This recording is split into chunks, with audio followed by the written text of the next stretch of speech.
Posible pala itong mangyari na nakapag-check-in ka na, nakalampas ka na sa immigration, ngunit naiwan ka pa rin ng iyong eroplano. Dahil may video dito si Kabong Concha na 4 na Pilipina naiwan ang kanilang eroplano na Flynas Airlines pauwi sana sa Pilipinas. Dahil ang napaghintayan nilang boarding gate ay mali pala. Maging paalala ito sa lahat at maging aral sa atin ang experience ng iba. Na dapat lagi nating sisiguraduhin na tama ang boarding gate na pinaghihintayan natin. At kung hindi kayo sigurado ay magtanong-tanong kayo sa iba't ibang tao or mga kababayan natin na makikita nyo doon para hindi kayo magaya sa mga kababayan natin. Buti na lang ay may kagaya ni Kabong Concha na aktibong tumutulong sa mga OFW. Matagal na ako nakasubaybay sa kanya at napakarami na siya mga kababayan natin ang natulungan niya. Meron pong 4 na OFW ang naiwanan ng eroplano dyan po sa Riyadh kahapon ata.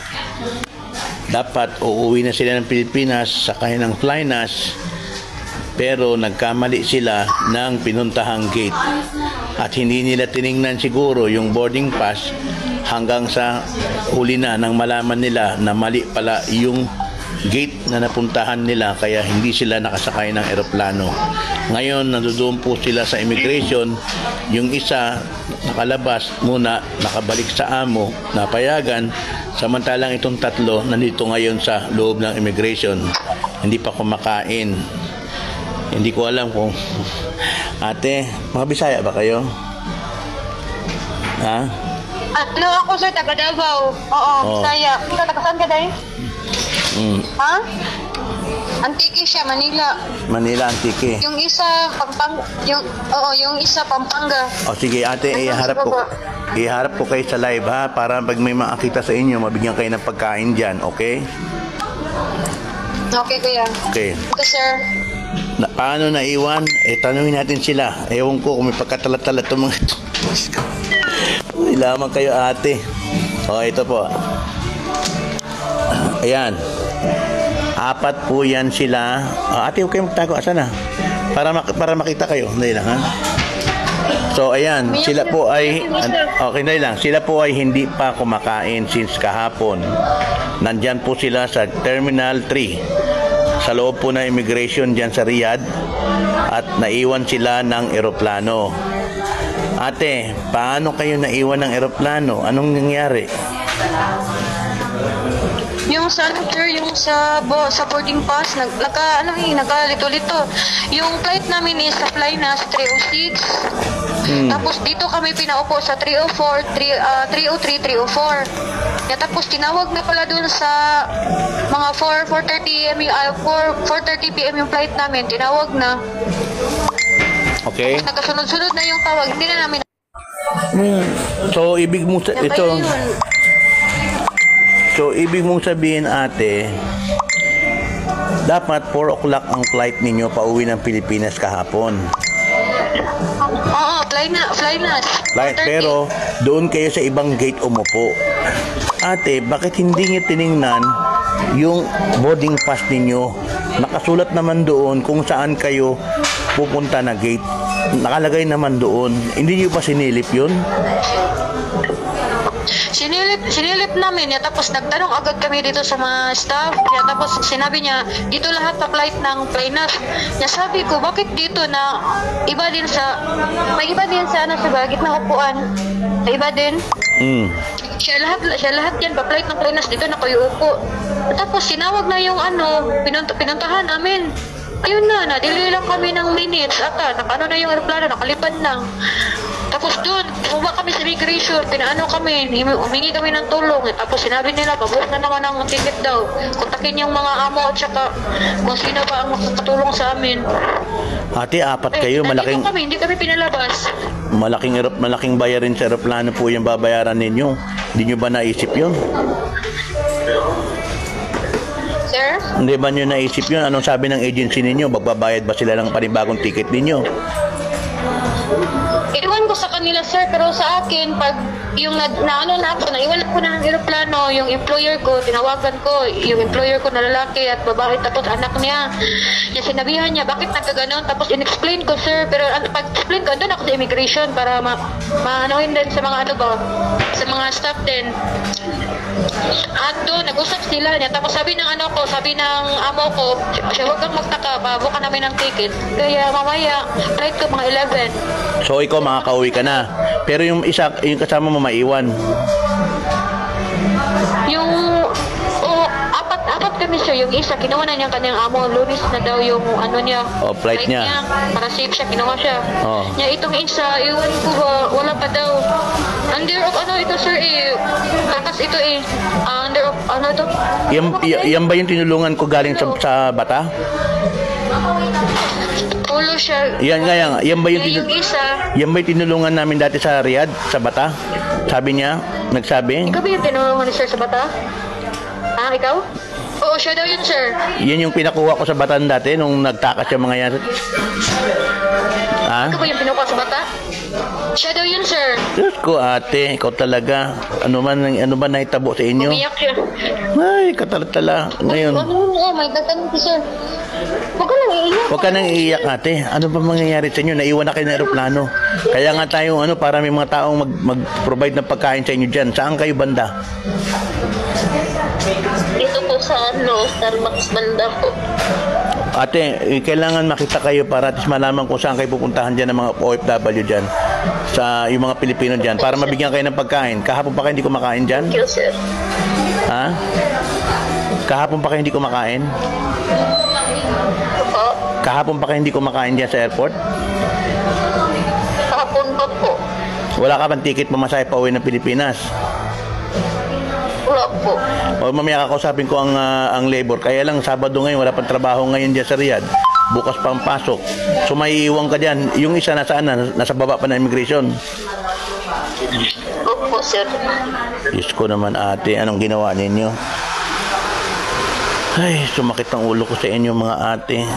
4 kayo. Alam nyo kung magkano pamasahe ng aeroplano pa uwi ng Pilipinas, di ba? Tapos ikaw, distress ka pa. Polo nagbigay ng pamasahe mo? Ang OWA? Hindi po.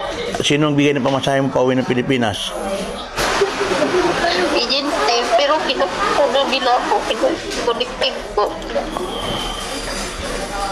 Sige lang, andyan na yan. Wala nga naman magsisiyan pa tayo sa nangyari sa inyo.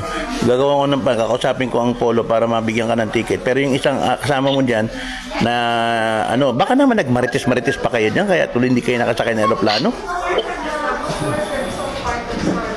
Mamaya po, yung nila, yung flight po. Kaya na nga, maiwan ka na isa, yung isa nasa baba pa. Nandun pa po sa baba kasi hirap siya mag-akyat. Ay, naku mga ate. Ko naman. Taga saan ka sa Pilipinas? Taga saan ka? Antique po. Antique. O sige, baka may mga nanonood ng live natin diyan ngayon. Pakipuntahan na lang diyan sa loob sa immigration. Sa Terminal 3 kayo? Oo. Oo, dito po. Oh, sige, ay pakita niyo yung picture mukha ninyo para nakikita kayo, nakikilala kayo ng nandiyan dyan. Huwag na kayong mahihiya. Wala na, andyan na yun. Naiwanan kayo ng aeroplano. 4 pa naman kayo.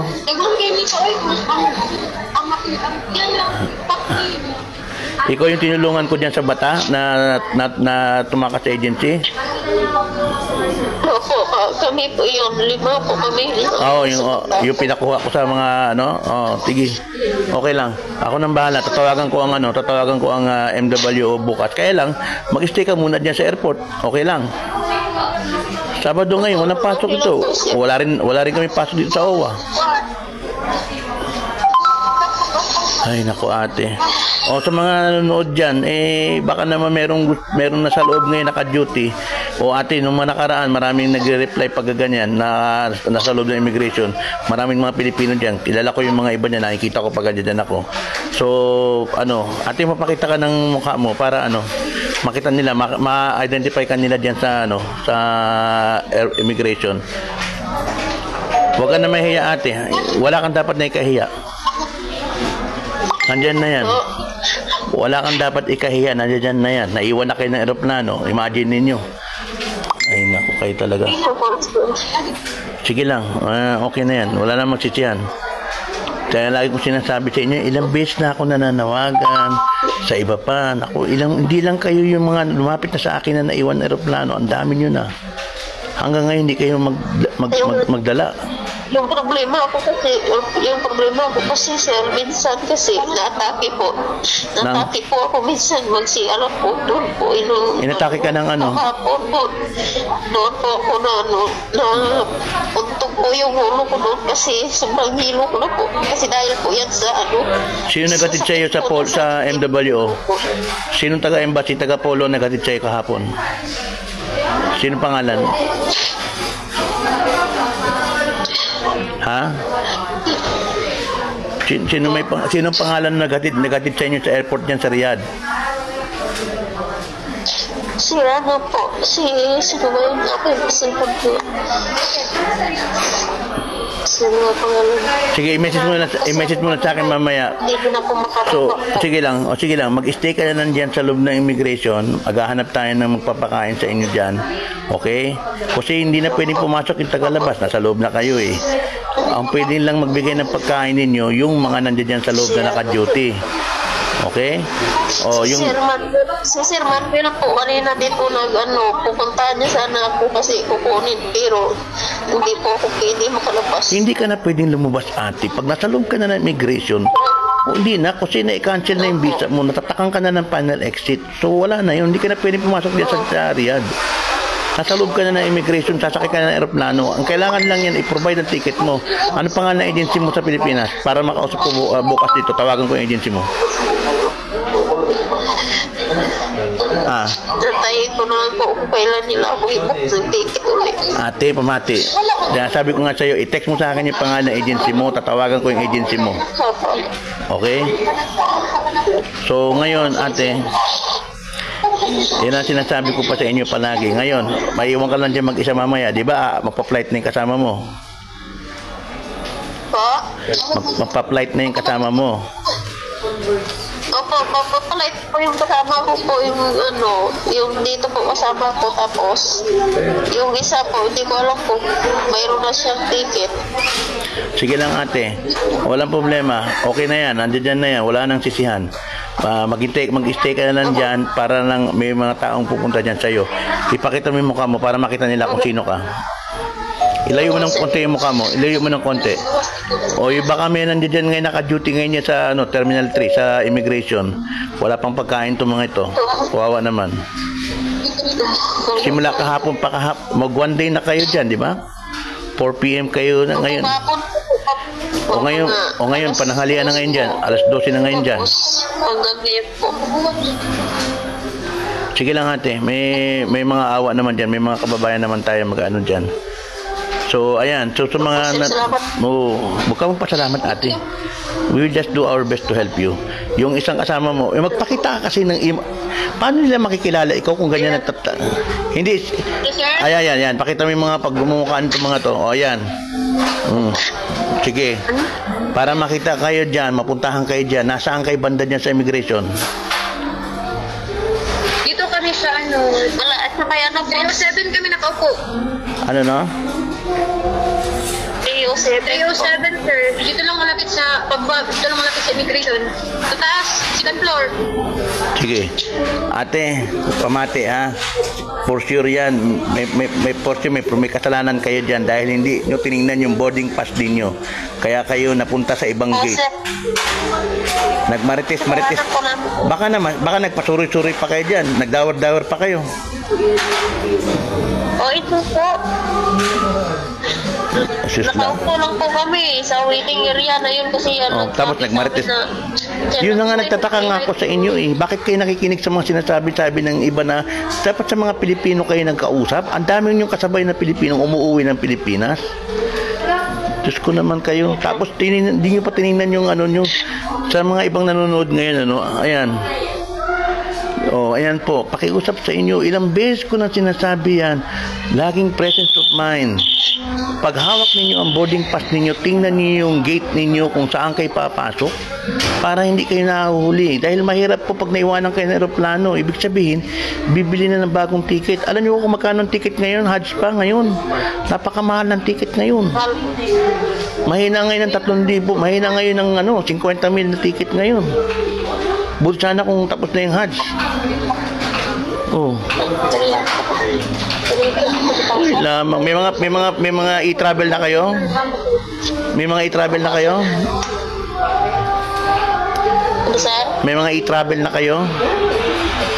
E-travel, meron na? E-travel. Ano po yun, sir, nung 7 ko pa yung pinagawa yung e-travel ko. O, magpahimo ng bago. Ano po? Pag nakakuha kayo ng bagong flight ninyo, maghimo na ng bago. Ipakausap ko kayo sa mga kasamahan ko kay Melody para matulungan kayo magawa ng e-travel, ha? Okay? Ano po, sir? Pero ngayon, mangayo kayo ng tabang para sa pagkain niyo dyan habang ginagawa natin ang paraan. Baka meron dyan mga kababayan tayo nandiyan sa loob ng immigration, naka-duty ngayon. Baka naman po pwedeng papuntahan lang itong mga kababayan natin na naiwan ng eroplano kahapon. 4 yan sila. Yung isa nakuha ng employer, pero yung 3 nandiyan pa sa immigration. Hindi pa kumakain. Okay. So, ayan ang ating ate. Huwag po kayo mahihiya. Hindi uso ngayon ang hiya. Kailangan nakikita kayo para alam ng mga tutulong kung sino yung pupuntahan nila dyan. Paano po nila kayo mabibigyan ng pagkain kung hindi nila kayo kilala? Mahihiya pa kayo, andyan na yan. Kailangan nyo ng tulong. Wala naman ako dyan sa airport para magbigay ng pagkain ninyo. Asan na yung isa? Anong mga suot ninyo? Nakabaya ba kayo? Nakabaya po. Ako, sir, hindi. Ate, pakita mo yung hindi mo abaya. Pakita mo kasi yung mukha mo. Diyos ko naman to si ate, Pakita mo yung suot mo. Ito, sir. Ayan. Nakabaya po. Pakita mo yung mukha mo. Ako, nakalipos. Sir, nakabaya po ako, sir. Ipakita niyo yung mga mukha ninyo nga para makikita nga kayo na lang. Hindi nga makita. Ayan. Ayan po yung mga mukha nila. So, baka po, ayan, para mabigyan nyo ng pagkain itong mga to. Nakabaya po ako, sir, kasi sa ito, dami kasi yung lalaki, kaya ako lang mag-isa kagabi. So, na matatanong, bakit sila naiwan ng eroplano? Sa mga nagtatanong, bakit doon naiwan ng eroplano itong 4? Ang sabi nila sa akin, sila daw ay pinaupo sa ibang gate. Hindi na nila napakinggan kung tinawag na yung gate nila hanggang sa umalis na eroplano at sila ay naiwan. Hindi ko alam kung may pagkatala-tala itong mga ito. Uy, lamang ate mga ate, ang tinuod ate tala-tala, baka nagmarites pa kayo kaya kayo naiwan na eroplano dyan. Diyos ko naman kayo. Nagmarites pa kayo siguro. Hindi kayo namati sa mga tinatawag sa inyo kaya tuloy hindi nyo narinig yung... Hindi po, sir, kasi nakaupo lang talaga kami. Gumagawa ng i-travel lang. Oy, bakit hindi nyo narinig yung tawag sa inyo ng At saka bakit hindi nyo tinik maigi yung gate ninyo? Yung isang kasama namin, wala siyang i-travel. Kaya nagtatanong siya po, sabi. Kasi hindi niya po alam. Maya-maya, meron na naman nagtatalapit sa akin. Maya-maya naman. Kaya nga. Kasi daming nag-travel. Mga ate, kahit anong klaseng problema ang pumasok sa inyo, kahit sabihin nyo kayo ay kinakawawa or whatever, dapat nasa loob kayo ng airport, presence of mind, para hindi kayo naiiwan ng eroplano. Malaking pera po yung niyan. Okay? Yan ang sinasabi ko sa inyo. Kaya yan ang problema ngayon. Sige ate, mamaya manghingi tayo ng tulong para may makain kayo. Wala nang panahon para magsisihan pa dyan. Andyan na yan, nangyari na yan. So the best thing na lang ngayon is to help you para muna kayo may makain dyan. Then habang gagawa tayo ng paraan kung paano makauwi kayo. Yung isa, at least yung employer bumili ng ticket. Mamayang gabi pa flight na. Ikaw ate, maiiwan ka dyan kasi distress ka. So hintayin mo na lang yung isang kasama mo dumalik dyan para basta huwag mong putulin yung contact sa akin, ha? Sa mga iba pa nating kababayan, Diyos ko po, presence of mind. Malaking pera po yun na naman ngayon. Parang naalala ko na few years ago, may naiwan din na 4. Ito, nasa loob na ng immigration, sasakay na ng eroplano, mali pa yung pinuntahang gate. Inamin naman nila mali yung napuntahan nilang gate. Nagtanong-tanong daw sila. Sabi ko, maraming Pilipino dyan at merong boarding pass. Tingnan ninyong maigi yung flight number at kung saan yung gate. Yung flight number nasa malaking screen, nakalagay doon kung anong gate pupunta. Hindi po dapat ganun ang ginagawa ng mga kababayan natin na mag-umaasa lang.